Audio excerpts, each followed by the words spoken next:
सर्वांना कशा सर्वजण मजेतच असतात. काय झालं, मी आज चर्चला गेले, माझा मोबाईल खाली राहिला घरातच, मी काय व्हिडिओ वगैरे केली नाही.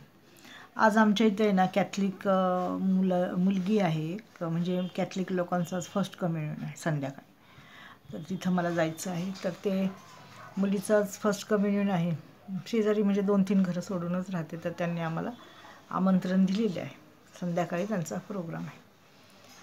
तर आज मला वेळ होता, तर मी जरा थोडं इकडे तिकडे बोलत होते.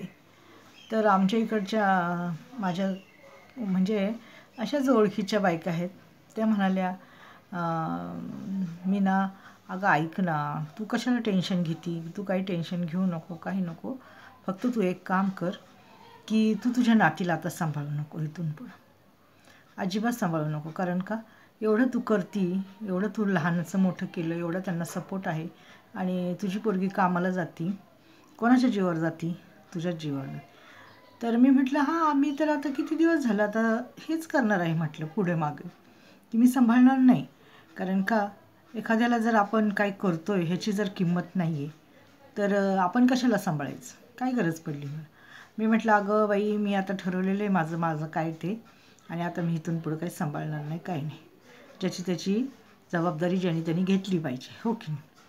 ती जर एवढी ताठ्याने एवढं जर तिला आपला स्वतःचा अभिमान आहे, तिला तिच्या पैशाचा जर इतका गर्व आहे, तर तिने पैसे देऊन एक केअरटेकर, एक मुलीला सांभाळण्यासाठी बाई ठेवावी, काही हरकत नाही मला. मी माझी बाजूलाच आहे, आणि मी माझी बाजूलाच झालेली आहे. काय होतं, मी खूप सावरण्याचा प्रयत्न केला, मी त्यांना तेच सांगत होते, मी खूप सावरण्याचा प्रयत्न केला की आज ना उद्या सुधरेल, पण ती काय सुधारली नाही. तिने तिचा हे तोरा पुढेच ठेवला चालू, की मी अशी, मी ती अशी. काही नव्हतं माझं आणि तिचं काही भांडण नाही, काही नाही. तिला ज्या गोष्टी मी सांगत होते त्या पटत नाहीत. तिला असं आघाव आणि रग्गील वागणं आवडतं, आणि मी काय बोलते, बाईच्या जातीला इतका आघाव आणि रग्गील चांगलं नाही. कोणाच्या जीवावर, हां, कोणी आहे का तुला, भाव आहे का, तुझा बाप आहे का. त्या दिवशी मी तिच्या बापाच्या घरी गेले ना, तिचा बाप इतका म्हातारा झाला आहे, त्यालाच होईना, इतका अशक्त झाला आहे. तर तो का हिला हे करणारे, हां, सांभाळून घेणारे. त्या दिवशीच मी गेले होते, आमचं भांडण झालं, त्या दिवशी मी त्यांच्या घरी गेले, तेव्हाच मी बघितलं, अरे म्हटलं हे माणूस तर इतकं खंगलं, इतका खराब झाला. मी त्यांना म्हटलं, मी तुम्ही इतके खराब झाले, तर म्हणे आता काय करायचं, खराब झालो मी, आणि इतकी प्रकृती डाऊन झाली की बस विचारायला नको. आणि कोणाच्या जीवावर उड्या मारते. आज जर माझा डोक्यावरचा हात गेला ना, तर त्या लहान मुलीचे हाल होतील, माहिती का. हिचं काय, ही काय जाईल कामाला निघून, हां, ही काय 24 तास घरात थोडी राहणार आहे. आजपर्यंत तिने किती दिवस लेकराला सांभाळलं माहीत तरी आहे का तिला, हां. जास्त मला ना हेच नाही पटत की माझ्या पुढं बोलायचं नाही.